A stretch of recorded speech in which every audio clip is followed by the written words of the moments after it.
ကဗျာစာရီတောင်ကြီးမိုးလို့မကုံနိုင်တဲ့ခြေစွမ်းနဲ့စံနေမှတ်တမ်းတစ်ခုပိုင်ဆိုင်ခဲ့တဲ့စကားအိုင်ဘတ်ခွန်ရှိကိုနဲ့ဖိုင်သုံးလုံးမေးစော့မယ်ဆိုရင်မြန်မာနိုင်ငံယုံကြည်စိတ်ချဆုံးရွှေထုံးစီနီယာအေဂျင့်ရဲ့ Viber Telegram နံပါတ်3998854031ကိုခုပဲဆက်သွယ်လိုက်ပါလှပခြင်းနဲ့ပတ်သက်ရင်ကြပြားရီစာရီဖွဲလို့မမီနိုင်တဲ့လာတရားတွေရှိသလိုမျိုးကျေးဇူးတရားတွေနဲ့ပတ်သက်လာရင်လည်းဘယ်လိုရာထဲမှာဖော်ကျူးလို့မရနိုင်တဲ့ကျေးဇူးတရားတွေဆိုတာလဲလောကမှာအများကြီးရှိထားခဲ့ကြတာပါလူကြောင့်ဝမ်းသာခြင်းတွေမှာလည်းအတိုင်းမသိဝမ်းသာခြင်းဆိုတာရှိသလိုဝမ်းနိုင်ခြင်းတွေမှာလည်းပြောစရာစကားလုံးမရှိတော့ဝမ်းနိုင်ခြင်းတွေလည်းလောကမှာနိုင်နေများဆိုသလိုမြင်တွေ့ခဲ့ရတာပါအဲ့လိုတင်စားလို့မရတာတွေဖော်ကျူးလို့မရတာတွေနဲ့အဲ့လိုຢာတွေနဲ့ထုတ်ဖော်ပြသလို့မရတဲ့အထဲမှာဘူကောက်ဆာကာရဲ့ခြေသွမ်းနဲ့ဆွမ်းဆောင်ရည်တွေလည်းတစ်ခုပါဝင်လို့ပဲဆိုအမှာဖြစ်ပါတယ်ဘူကောက်ဆာကာနဲ့ပတ်သက်ပြောစရာတွေကအများကြီးရှိထားခဲ့သလိုတင်စားစရာဖော်ကျူးစရာဂုံတင်စရာစကားလုံးတွေလည်းအများကြီးရှိထားခဲ့တာပါဒါပေမဲ့အဲ့လိုတင်စားဖော်ကျူးခံလိုက်ရရင်လိုအပ်ချက်တွေဆိုတာရှိသွားနိုင်တဲ့အတွက်ဆာကာနဲ့ပတ်သက်ပြီးရိုးသားသားလေးဖော်ပြရင်ကဏ္ဍတွေငယ်ဦးသီးလေးဆာကာဟာတနေ့အချိန်ချင်းမှာအင်္ဂလန်အကောင်းဆုံးစားမဖြစ်မြေတွေ့သွားနိုင်ဖို့ရှိနေကြတာပဲဖြစ်ပါတယ်ဆာကာဝေဖန်မှုတွေမျိုးစုံခံခဲ့ရသလိုလူမျိုးခွဲခြားမှုတွေနဲ့လည်းရေဆိုင်ကြုံတွေ့ထားခဲ့ရဘူးသူပါဒါပေမဲ့သူကစိတ်ပြတ်သွားခြင်းမရှိသလိုသူဟာသူလည်းဘာလို့ပြရမလဲဘလို့တတ်သိပြဖို့လိုအပ်တယ်ဆိုတာသိရှိနားလည်ထားသူတယောက်ဖြစ်တဲ့အတွက်ကိုဆိုရင်ပရိသတ်တွေအကြိုက်တွေ့စီမဲ့စွမ်းဆောင်ရည်တွေခြေစွမ်းတွေကိုအင်္ဂလန်အသင်းနဲ့တူပြသလို့နေခဲ့ပြီလည်းဖြစ်ပါတယ်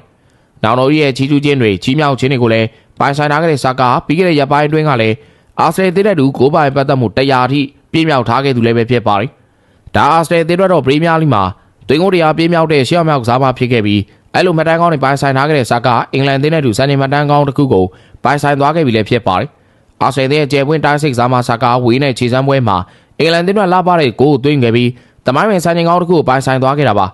အင်္ဂလန်အသင်းကအဖွင့်ကိုပွဲစား3မိနစ်မှာမော်ဂန်ရောဂျာစ်ကသွင်းခဲ့ပြီးတော့17မိနစ်မှာအော်လီဝါကင်စ်ကဒုတိယကိုသွင်းခဲ့သလိုအဲ့နှစ်ဂိုးစလုံးကိုဘဲလစ်ကန်စဘူဂွီကဖန်တီးပေးသွားခဲ့တာဖြစ်ပါတယ်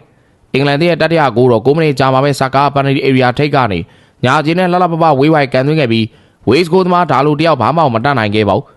ဝေးစ်ပွဲမှာဆာကာတီးကြတဲ့ဘောလုံးပေးဖို့26ကြိမ်ပြိုင်ပွဲသိပန်နီအေရီယာတွင်ဘောလုံးထိချက်9ကြိမ်ကိုပေါက်ကန်ချက်4ကြိမ်ဘောလုံးပြန်လည်ရယူနိုင်မှု3ကြိမ်ကိုပေါက်ကန်ချက်1ကြိမ်ခွင်းဖန်တီးနိုင်မှု1ကြိမ်နဲ့သွင်းကိုတကိုရယူပေးနိုင်ခဲ့တာဖြစ်ပါတယ်ခုဆိုအင်္ဂလန်တင်းစားမဘွားမှာဆာကာရဲ့သွင်းကိုရေတွက်က73ဂိုးရှိလာခဲ့ပြီဖြစ်လို့အာဆင်စားမတွေထဲမှာလက်ဝဲရှင်အသင်းအတွက်သွင်းကိုများဆုံးဖြစ်တဲ့စံချိန်တင်ရှိသွားခဲ့ပါတယ်ဆာကာမတိုင်ခင်အင်္ဂလန်အသင်းအတွက်သွင်းကိုများဆုံးအာဆင်စားမဖြစ်စံချိန်တင်ခဲ့တာကကလပ်ဘတ်စတင်ဖြစ်ပြီးတော့1931ကနေ38ခုနှစ်အတွင်း12ဂိုးထိသွင်းထားခဲ့တာဖြစ်ပါတယ်ခုချိန်မှာဆာကာနှစ်ပေါင်းများစွာကြာမင်းနေဖြစ်တဲ့ကလပ်ဘတ်စတင်ရဲ့စံချိန်ကိုဖျက်ချိုးပြီးတော့တမိုင်းဝင်စံချိန်တစ်ခုကိုတင်ရှိသွားနိုင်ခဲ့တာပါဝေးဆက်ပွဲဆာကာလက်ဝဲရှင်အင်္ဂလန်ကစားသမားဘွား9နှစ်ပြည့်တဲ့ပွဲဖြစ်ပြီးတော့တိုင်းဆိုင်မှုကအင်္ဂလန်အသင်းအတွက်ဆာကာပွဲဦးထွက်ခဲ့တာလေ2020အောက်တိုဘာလတုန်းကဝေးဆန်ကစားခဲ့တဲ့ပွဲမှာပဲဖြစ်ပါတယ်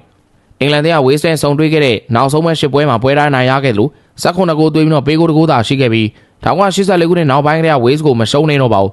အင်္ဂလန်လက်ဝဲရှင်အသင်းကသောမတ်တူချဲလက်အောက်မှာရလက်ကောင်းတဲ့ဇာတ်တိုက်ဆိုလိုပိုင်ဆိုင်နေခဲ့ကြဖြစ်ပြီးကမ္ဘာဖလားခြေစွဲအုပ်စုပွဲစဉ်ရှစ်ပိုင်းကစားခဲ့တဲ့ပွဲစဉ်5ပွဲမှာလည်းအင်္ဂလန်က9ပွဲလုံးနိုင်ထားပြီးတော့ဆိုပါ9ပွဲသလုံးမှာပေးဂိုးလည်းလုံးဝမရှိထားခဲ့တာပဲဖြစ်ပါတယ်